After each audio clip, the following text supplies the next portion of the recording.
농지를 증여받은 후 또는 매수한 후 얼마 동안 자기의 농업 경영에 이용한 후에 농지은행에 위탁 임대가 가능한가라는 농지 소유자가 농지법의 농업인 자격을 반드시 알아야 하는 이유는 상속농지나 주말 체험 영농 목적 농지 등 일부 경우를 제외하고는 농업인이 아니라면 농지를 소유하지 못하는 것이 원칙입니다. 최근 4년 전 부친으로부터 증여받은 농지를 임대차 하다가 적발되는 등 개정 농지법 시행 이후 농지 이용 실태 조사나 관리 체계 강화로 농지법 위반으로 적발된 사례가 점점 늘어나고 있기 때문입니다. 그런데 농지법의 농업인 자격을 갖추고 휴경만 하지 않는다면 농지법 위반에 적발될까 전전긍긍할 필요가 없다는 것입니다.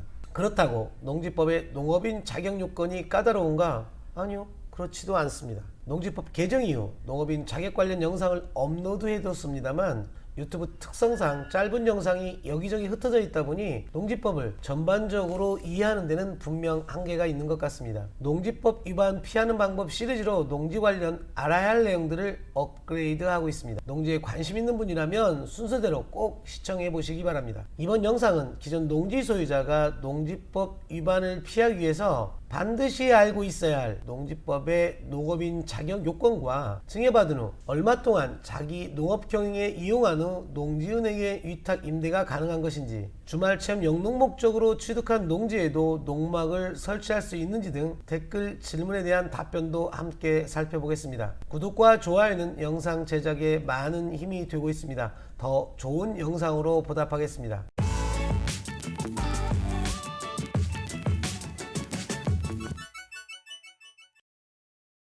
농지를 취득, 소유, 임대하는 것은 모두 농지법에서 규정하고 있는 내용입니다. 마찬가지로 농지 이용 실태 조사나 농지의 처분 의무, 처분 명령, 이행강제금 부과 등은 모두 농지법과 관련된 내용입니다. 농지를 8년 이상 재촌 작용하게 되면 1년에 1억 원의 양도소득세 감면 혜택을 받을 수 있다는 것은 소득세법에서 규정하고 있는 내용입니다. 이 말을 하는 이유는 농지법의 농업인 자격과 소득세법의 재촌 자격 요건을 구분해서 생각해야 헷갈리지 않기 때문입니다. 상담을 하다 보면 이 둘을 구분하지 못하기 때문에 많이 헷갈려 한다는 것입니다. 다시 농지의 처분명령, 이행강제금 등은 농지법과 관련된 내용이지 양도소득세 감면 요건과는 구분해야 한다는 것입니다. 양도세와 관련 있는 소득세법을 위반했다고 해서 농지 처분명령이나 이행강제금이 부과되는 것은 아니란 얘기입니다. 농지법 위반으로 적발되는 사례는 물론 농지를 불법으로 전용하는 경우도 있겠지만 대부분 농지를 소유할 자격이 없는 사람이 소유하고 있거나 농지를 임대할 자격이 없는 사람이 농지를 임대해서 적발되는 경우입니다. 따라서 농지법 위반을 피하는 방법 1편에서는 농지 소유 자격, 2편에서는 농지 임대 자격에 관해 먼저 살펴본 것입니다. 농지 소유 자격과 농지 임대 자격의 공통 분모가 있는데요. 그것은 바로 농지법의 농업인이라는 점입니다. 예를 들어 농지를 증여받은 경우에는 반드시 자기의 농업 경영에 이용해야 하며, 증여받은 농지를 자기의 농업 경영에 이용하지 않고 즉시 농지은행에 위탁 임대하거나 개인간 임대차하는 것은 모두 농지법 위반이라고 했습니다. 그렇다면 문제는 이미 농지를 증여받긴 했는데 직장생활 등 불가피한 사정으로 영농을 할 수 없다면 어떻게 해야 하는가입니다. 이 경우에는 농지를 처분하는 것이 원칙이라고 했습니다. 그런데 팔기는 좀 그렇고 또한 팔려고 해도 안 팔리는 경우는 어떻게 할 것인가입니다. 그래서 농지법에서 규정하고 있는 농업인 자격을 알아야 한다는 것입니다. 농지법에서 규정하고 있는 농업인 자격을 갖추면 농지를 소유할 수 있고 정당한 사유 없이 휴경만 하지 않는다면 농지법 위반으로 적발될 일은 없기 때문입니다. 농업인의 기준은 농지법 시행령뿐 아니라 부동산 거래신고 등에 관한 법률 시행령, 농촌 및 식품산업기본법 시행령, 농업협동조합법 시행령, 각 개별 법령에서도 규정하고 있습니다. 개별 법령마다 농업인의 자격 요건이 약간씩 차이는 있습니다. 그런데 우리에게 중요한 것은 농지법이기 때문에 농지법에서 규정하고 있는 농업인 자격을 살펴보도록 하겠습니다. 농지법에서 규정하고 있는 농업인 자격이 그렇게 까다롭지 않기 때문에 잘 들어보시기 바랍니다. 국가는 농지에 관하여 경자유전의 원칙이 달성될 수 있도록 노력해야 하며 농지의 소작제도는 금지된다. 이처럼 농지는 헌법상 경자유전의 원칙에 따라 자기의 농업 경영에 이용하거나 이용할 자가 아니면 소유할 수 없다라는 것이 원칙입니다. 또한 소작 제도를 금지하고 있기 때문에 농지를 임대할 수 있는 자격도 농지법에서 별도로 규정하고 있는 것입니다. 그런데 이 말은 농지법의 농업인이라면 농지를 소유할 수 있다라는 말로 해석할 수 있습니다. 예전에는 농지법 위반 행위가 관행처럼 묵인되었지만 개정 농지법 시행으로 농지 이용 실태 조사나 취득 농지의 관리 체계가 강화되었습니다. 그래서 농지 소유자라면 농지법의 농업인 자격을 반드시 알고 있어야 한다고 강조하고 있는 것입니다. 농업인이란 농업에 종사하는 개인으로서 대통령령으로 정하는 자를 말한다. 지금부터 얘기하는 어느 하나의 요건을 갖추면 농지법의 농업인이라는 얘기입니다. 먼저 1호 내용을 보면 1000제곱미터 이상의 농지에서 농작물 또는 다년생 식물을 경작 또는 재배하거나 1년 중 90일 이상 농업에 종사하는 자라고 규정하고 있습니다. 여기에 해당되면 농지법의 농업인이라는 얘기입니다.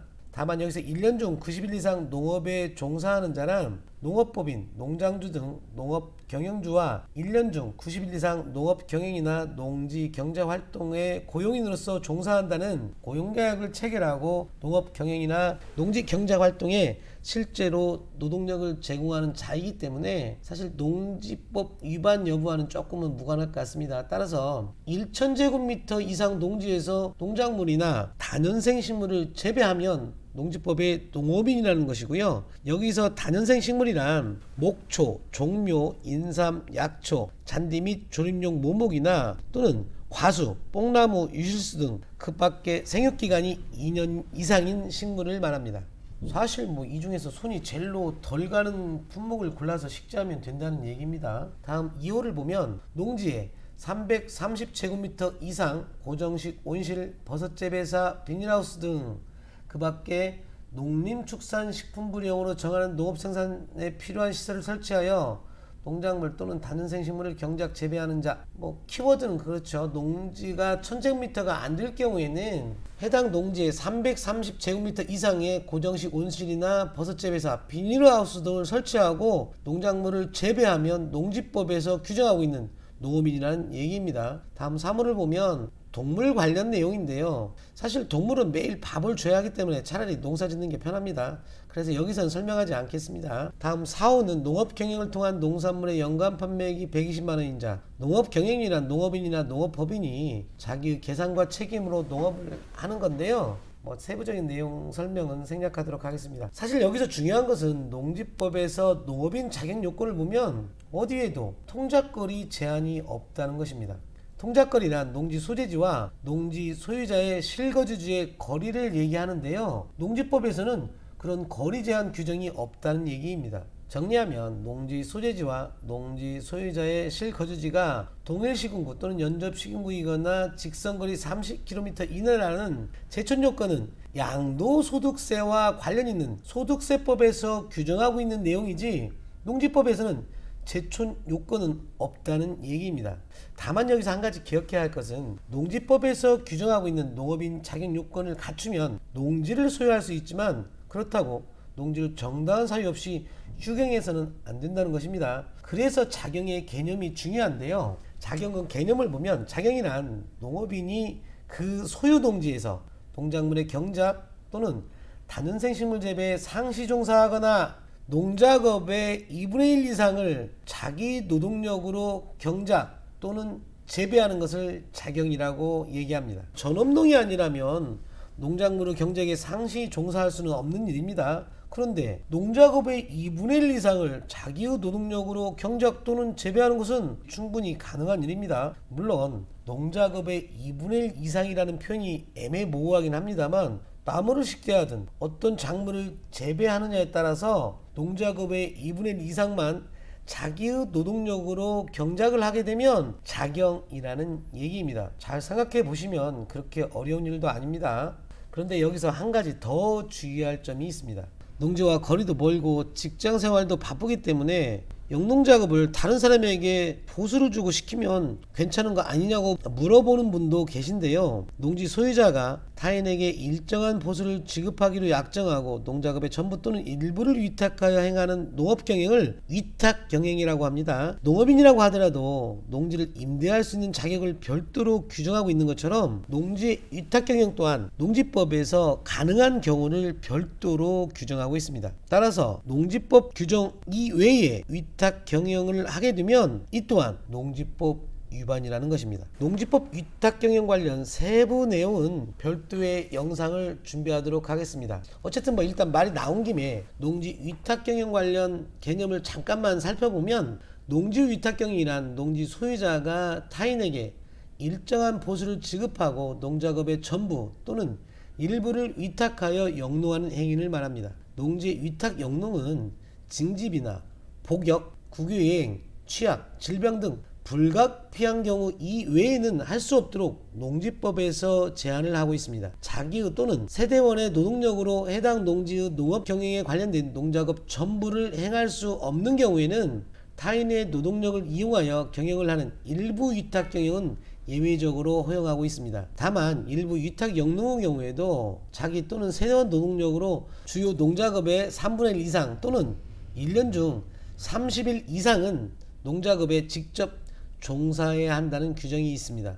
다시 말씀드리면 농지법에서 정한 경우 이외에 농작업을 타인에게 보수를 주고 대리 경작하는 것도 농지법 위반 행위에 해당된다는 것입니다. 농지법의 개념 규정이 모호한 경우가 많아서 농지법이 어렵게 느껴지는 것이 사실입니다. 어쨌든 농지법에서 규정하고 있는 농지 소유 자격을 정리해보면 농지법에서는 제촌, 즉 소득세법에서 규정하고 있는 농지 소재지와 농지 소유자의 실거주지가 동일 시군구 또는 연접 시군구라거나 직선거리 30km 이내라는 경작거리 제한은 없습니다. 따라서 앞서 설명드린 농업인 자격을 갖추고 농작업의 2분의 1 이상을 자기의 노동력으로 경작하면, 즉 작용하면 농지법 위반은 얼마든지 면할 수 있다는 얘기입니다. 그런데 작용 관련해서 주의해야 할 것은 타인에게 보수를 주고 대리 경작시키는 것은 위탁경영으로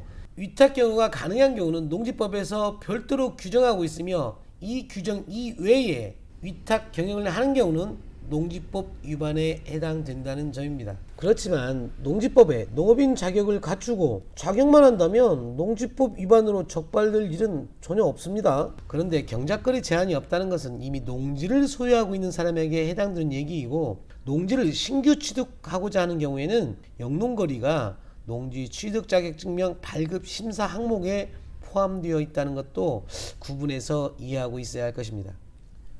다음은 댓글 질문 관련 내용인데요. 농지를 증여받은 후 또는 매수한 후 얼마 동안 자기의 농업 경영에 이용한 후에 농지은행에 위탁 임대가 가능한가 라는 질문입니다. 농지법 제23조 1항 6호에서는 제6조 1항에 따라 소유하고 있는 농지를 한국농어촌공사에 위탁하여 임대하거나 사용대야 할 수 있도록 규정하고 있습니다. 농지은행에 위탁 임대가 가능한 농지는 자기의 농업경영 이용 목적으로 소유가 허용된 농지이므로 자기의 농업경영에 이용하다가 농업경영을 지속할 수 없는 사정변경에 따라 임대가 가능하다는 의미입니다. 따라서 공사에 임대할 목적으로 농지를 취득하거나 취득 직후 자기의 농업 경영 없이 공사에 임대하는 것은 농지를 소유할 목적으로 거짓이나 그 밖의 부정한 방법으로 농지를 취득한 것으로 보아 농지법 위반에 해당된다는 것이 농림식품부 농지민원 사례집 답변 내용이라고 했습니다. 이는 증여 취득 경우에도 마찬가지입니다.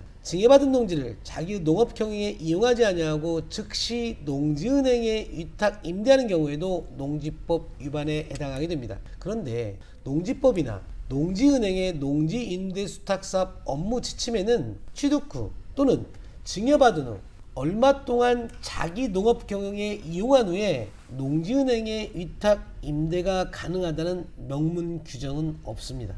혹자는 최소 2년이라는 얘기도 하고 있지만 이는 농지 전용 허가 후 허가일로부터 2년 이내에 전용 목적 사업에 착수하지 않는 경우 전용 허가를 취소할 수 있다는 농지법 시행령 조문에서 유추한 것으로 보이는데요. 정확한 것은 현재까지는 이와 관련된 명문 규정은 없다는 얘기입니다. 다음은 1,000제곱미터 미만의 농지에 농막을 설치할 수 있는가라는 질문을 주셨는데요. 즉 주말 체험 영농 목적으로 900제곱미터 농지를 취득하고 농막을 설치할 수 있는지 여부입니다. 종합해보면 농지법에 농업인이 아니어도 농막을 설치할 수 있는가 여부입니다. 먼저 농막의 개념을 살펴보면 농막이란 농작업에 필요한 농자재 및 농기계를 보관하거나 수확한 농산물의 간이 처리 또는 농작업 중 일시 휴식을 위하여 설치하는 시설로서 연면적 20제곱미터 이하이고 주거 목적이 아닌 경우에 한정한다라고 규정하고 있습니다. 그런데 누가 솔직히 농막을 이렇게 사용하고 있나요? 농지법에 따른 농막은 그 자체가 농지 범위에 포함되어 주말 체험 영농 목적으로 취득한 농지에도 설치를 할 수 있습니다. 농막은 농지법에 따른 농지 전용 허가나 신고 대상은 아니지만 건축법 등 타법에 따른 예를 들면 가설건축물 축조 신고라든지 인허가 절차는 이행이 옛말에 똥낀 놈은 따로 있고 애먼 사람이 독박 쓴다고 하더니 일부 공기업 직원의 일탈 행위로 촉발된 농지법 개정으로 농지의 관리 체계가 촘촘해지면서 그동안은 관행처럼 묵인되어 오던 농지법 위반 행위가 점점 문제가 되고 있습니다. 하지만 세상이 변하고 있으니 잘 알고 현명하게 대처하는 수밖에 없을 것 같습니다. 여러분의 슬기로운 부동산 생활을 응원하며 더 정확하고 더 좋은 영상으로 찾아뵙겠습니다. 끝까지 시청해 주셔서 감사합니다.